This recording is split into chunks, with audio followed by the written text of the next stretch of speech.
اس کے اوپر تو کسی کو کوئی کنفیوژن نہیں ہے.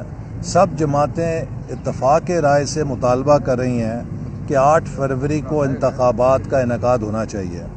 پی ٹی آئی وہ پہلی جماعت ہے کہ جس نے ایک خودکش حملہ کیا ہے انتخابی شیڈیول کے اوپر اور الیکشن کے عمل کے اوپر.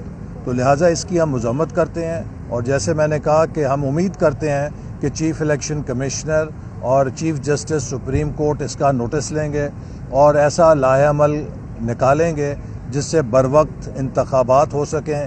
البتہ اگر کوئی قانونی ڈیلے ہوئی، عدالتی ڈیلے ہوئی، تو اس سے 54 دن کا عمل جو ہے متاثر ہو سکتا ہے، اور اس سے اس بات کا امکان پیدا ہو سکتا ہے کہ چند دن کے لیے انتخابات کی تاریخ آگے ہو. لیکن میں امید کرتا ہوں کہ اس کا جلد از جلد کوئی حل نکل جائے گا، اور ہم تو یہی مطالبہ کرتے ہیں اور امید رکھتے ہیں کہ 8 فروری کو بروقت ملک کے اندر انتخابات ہوں گے. صاحب یہ بتائیے گا کہ پاکستان جو آپ نے سیٹ ایڈجسٹمنٹ کی بات کی، ہماری جو حلیف جماعتیں ہیں ہم ان کے ساتھ بات چیت کر رہے ہیں. وہ جماعتیں جو ہمارے پروگرام کے ساتھ ہم آہنگی رکھتی ہیں، اور سیٹ ایڈجسٹمنٹ کا ہمیشہ سے فارمولہ یہ ہوتا ہے کہ جس جماعت کے پاس اس حلقے میں بہتر، مضبوط اور جیتنے والا امیدوار ہوتا ہے اس کو ترجیح دی جاتی ہے. تو اسی بنیاد کے اوپر کوئی آپ کوٹا نہیں مقرر کرتے. ہر حلقے کے حساب سے کانسٹیچوئنسی ٹو کانسٹیچوئنسی دیکھتے ہیں. جس جماعت کا موزوں ترین امیدوار ہوتا ہے اس کو انتخابات کے لیے اس پر اتفاق کیا جاتا ہے. تو اسی بنیاد کے اوپر کوئی آپ نمبر فکس نہیں کر سکتے. جتنے بھی بہترین، جیتنے والے، مضبوط، موزوں امیدواران ہوں گے، ہم کوشش کریں گے کہ ان کو انتخابی میدان میں اتاریں. اچھا صاحب، پاکستان مسلم لیگ کاف کی جانب سے یہ دعویٰ کیا جا رہا ہے، صالح صاحب نے آفیشیل بیان دیا کہ 4 قومی اور 8 صوبائی اسمبلیوں پر سیٹ ایڈجسٹمنٹ کے معاملات طے پا چکے ہیں. تو اس کیا گجرات کا آج جو پارلیمانی بورڈ کا اجلاس ہوا، کوئی سیٹ ایڈجسٹمنٹ کے حوالے سے مسلم لیگ نون کی؟ دیکھیے، ابھی ہم نے تمام امیدواروں کے انٹرویوز گوجرانوالہ ڈویژن کے مکمل کیے ہیں. اسی طرح پاکستان کے ہر ڈویژن سے، ہر صوبے سے امیدواروں کو جناب نواز شریف صاحب خود سن رہے ہیں اور اس ضلع کی، اس ڈویژن کی صورتحال کا جائزہ لے رہے ہیں. اور جب یہ ہمارا عمل مکمل ہو جائے گا تو اس کے بعد ہم بیٹھ کر پھر فیصلہ کر سکتے ہیں کہ کون سا امیدوار سب سے موزوں ہے. لیکن جیسے میں نے کہا کہ ہماری ضرور کوشش ہوگی کہ جو ہماری حلیف جماعتیں ہیں ہم ان کے ساتھ انڈرسٹینڈنگ کریں، اور اس انڈرسٹینڈنگ کی بنیاد یہی ہوگی کہ جو موزوں ترین امیدوار ہے اس کے اوپر انشاءاللہ تعالی اتفاق رائے کیا جائے گا. صاحب یہ بتائیے گا کہ میاں صاحب ذکر کرتے ہیں کہ ان کو سازش کے ذریعے نکالا گیا تھا. یہ بتائیں کہ جن لوگوں نے سازش کی تھی، کیا میاں صاحب ان کا احتساب کریں گے یا سیز فائر کر چکے؟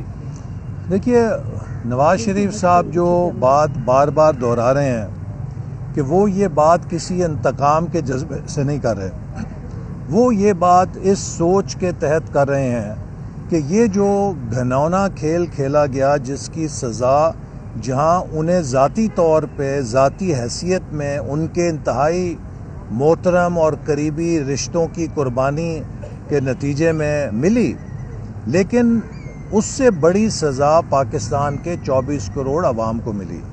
آج وہ مہنگائی، بے روزگاری، نا امیدی اور بدحالی جس کا ہمیں سامنا ہے، یہ 2018 میں نہیں تھی. 2017 میں امید تھی، 2017 میں معیشت کی بحالی اور بلندی تھی، 2017-18 میں سی پیک اپنی پوری رفتار سے چل رہا تھا. عمران نیازی کے 4 سالوں نے پاکستان کی معیشت کو کریش کیا، سرمایہ کاروں کا اعتماد تباہ کر دیا، سی پیک کو تباہ کر دیا، رول بیک کر دیا.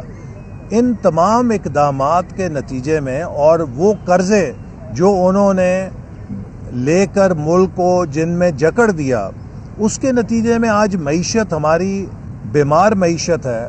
اور جب ہم نے حکومت سنبھالی تو یہ آخری دموں پر تھی، ڈیفالٹ ہونے کے قریب تھی.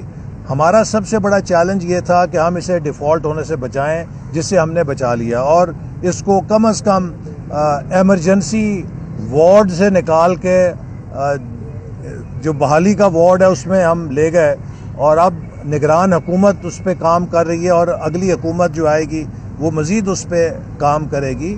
تو اس لیے میں سمجھتا ہوں کہ یہ ان کی جو بیانات ہیں یہ کوئی حقیقت پہ مبنی نہیں. احسن صاحب یہ فرمائیے گا ملک کے جو سینئر سیاستدان ہیں مخدوم جاوید ہاشمی نواز شریف کے انتہائی قریبی ساتھی بھی رہے, یہ بتائیے گا کہ ملتان ڈویژن کا پرسنل اجلاس ہوا, کیا مخدوم جاوید ہاشمی کے لیے مسلم لیگ نون کی ٹکٹ ہے؟ کیونکہ ہمیشہ انہوں نے خواہش کا اظہار کیا کہ میں انتخابات میں حصہ لوں گا تو نون لیگ کی ٹکٹ پہ لوں گا, لیکن پرسوں کے اجلاس کے بعد انہوں نے کہا کہ میں آزاد انتخابات میں حصہ لوں گا.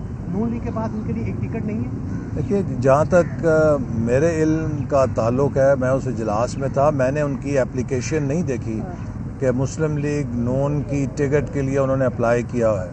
تو اگر انہوں نے اپلائی نہیں کیا ہے تو یقیناً پھر وہ شاید آزاد حیثیت میں ہی الیکشن لڑنا چاہتے ہوں گے.